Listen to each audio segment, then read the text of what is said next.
Hey, welcome back. In this video I'm going to explain you how you can draw half circle in Illustrator. So whenever you are taking any ellipse, then how you can draw, normally click and then drag it, but you are not getting a proper circle.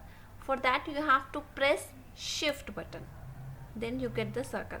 If you want to start from the center, then you have to press shift and then alt. Hope so it's clear. Shift and then alt. And if you want to change the color, you have to double click here and then change the color. So let me copy this one with the alt.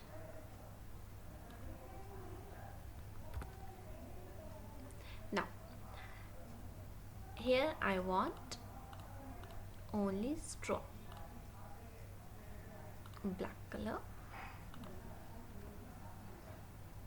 Let me show you in both way how you can cut this or draw this half circle. First you have to click on the direct selection tool and then select your circle.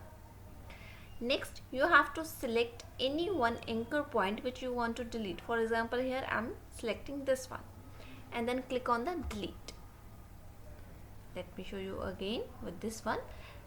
Go to the direct selection tool, select your circle and then select the anchor point and delete.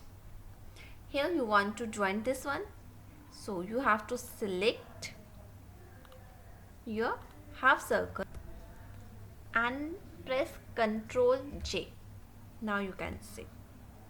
Hope so it's clear how you can draw half circle. Thank you.